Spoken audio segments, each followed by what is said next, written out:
you're getting better all the time, and turning all against one isn't art, that's hard to teach. Another clever word sets off an unsuspecting herd, and as you step... Hey guys, this is another quick video, DPS guide. This time it's going to be for an Affliction Warlock. It's going to be in a very similar format to my Demonology guide, except this time obviously for the Affliction spec. So let's get started. First we're going to go through the talents and glyphs. First off, you're going to want to take Improved Corruption, because Corruption does a lot of damage. You're going to want Doom and Gloom for the 8% crit chance of your Bane of Doom. Improved Life Tap, because you end up with some extra points to use, but that's really good, so you don't have to use Life Tap too many times when you're in a raid or whatever. You're going to want to take Jinx, so that whenever you switch targets, you don't have to recast Curse of the Elements every single time. And plus, for AoE damage and all that stuff is really good. Soul Siphon is also really good, because your Drain Life and your Drain Soul spells do an extra 18% damage constantly if you have all your dots up, and then Siphon Life for the extra survivability. Then you want Eradication just for that haste proc, and you don't want Fear or Curse of Exhaustion. Those are both PvP talents. Then you want Soul Swap. Soul Swap is really good for doing like trash mobs and stuff like that, so you can spread your dots to multiple targets. Again, you don't want Improved Howl of Terror, because that's just strictly PvP. Shadow Embrace is a must. That's really good. Extra 15% damage dealt by all your dots if you can keep it up. Nightfall is a good proc. It's an instant Shadow Bolt proc, which Shadow Bolt also keeps up your Shadow Embrace, so you don't have to wait for your haunt every time. And then Death's Embrace is also really good, because then when your target gets below 25% health, you do massive amounts of damage. And I guess I'll talk about that later. A lot of people use Soulburn, Seed of Corruption. I haven't really gotten around to it, but I guess if you want it, then take away 1 point in Nightfall because of glyphs. I'll show you in a little bit. And then Everlasting Affliction is a must, because then your corruption never drops off, and it's just one less thing you have to worry about. Pandemic is also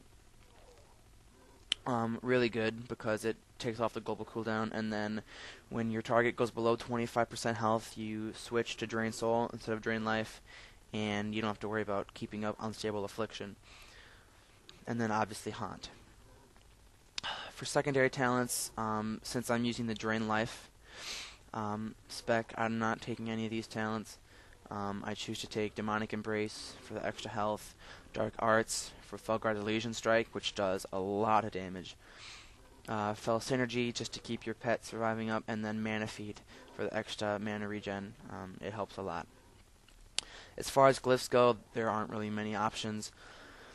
You're going to want Glyph of Haunt for the extra damage, Unstable Affliction for less casting time, and then Glyph of Corruption, which is just another Nightfall proc. So I guess if you wanted to take Seed of Corruption and take away 1 point in Nightfall, you could do that.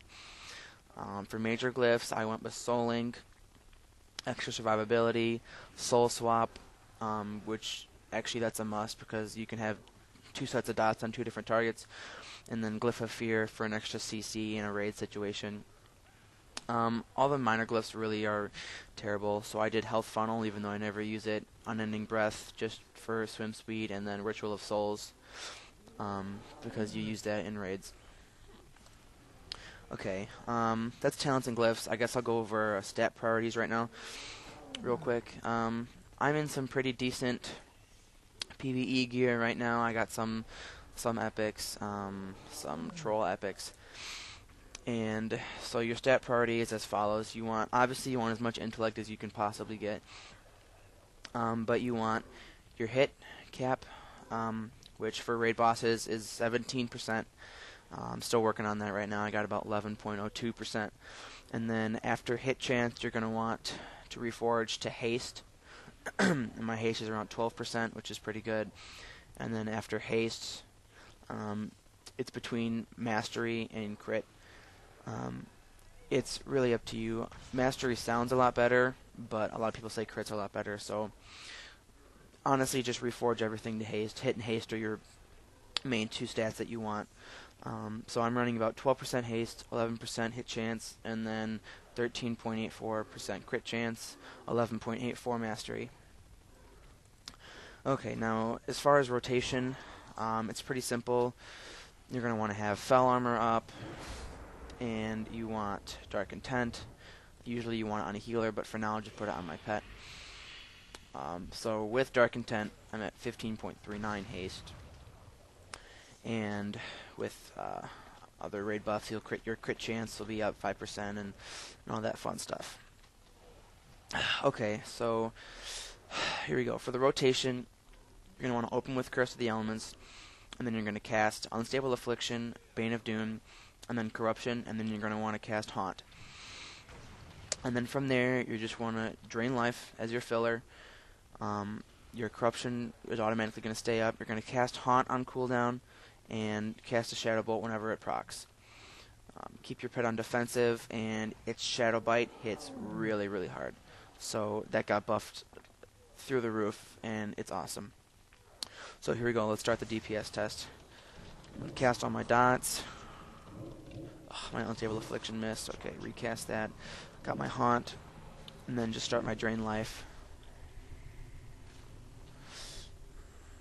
And you won't start doing massive amounts of damage until your Haunt buffs and your Shadow Embrace gets all the way up to 3.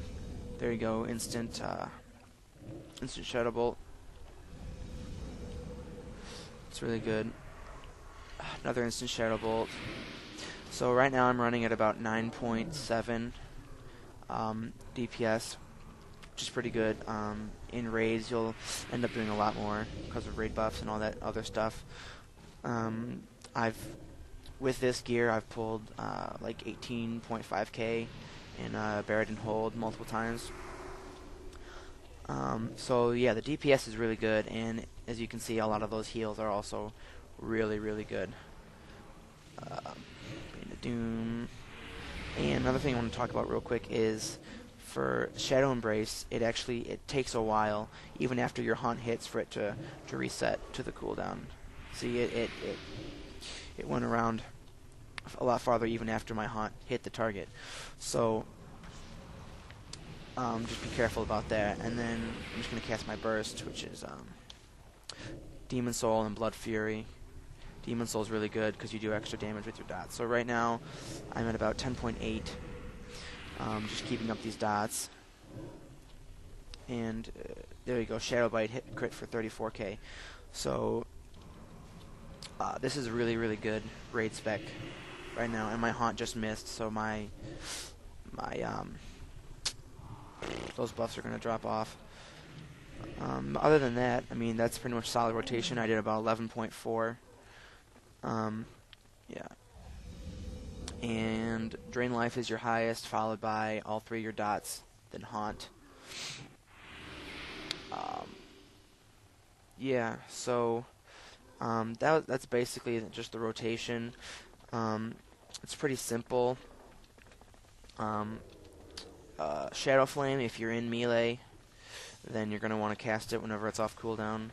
But if it harms you or the raid in any way to be in melee range, then just don't bother with it. The guide, I guess I can talk about Soul Swap really quickly. I have Jinx on there, so I'm going to recast that and then reset this. And I'll just try to, for when I'm in a mob, a lot of times, Bane of Doom doesn't transfer over for Soul Swap. So you just want to cast Unstable Affliction, Bane of Agony, and Corruption, and then you can Soul Swap, hit that other target, and then from there, just do your regular DPS on one target. Every so often, I guess, looking over to the other one, just to see, keeping up, you know, both. It's not necessarily as easy as doing just one, but it helps out a lot. Yeah, so that's that's basically it. There's my Affliction DPS guide. If you have any questions, feel free to leave them, and I'll go ahead and answer them. But yeah, thanks for watching.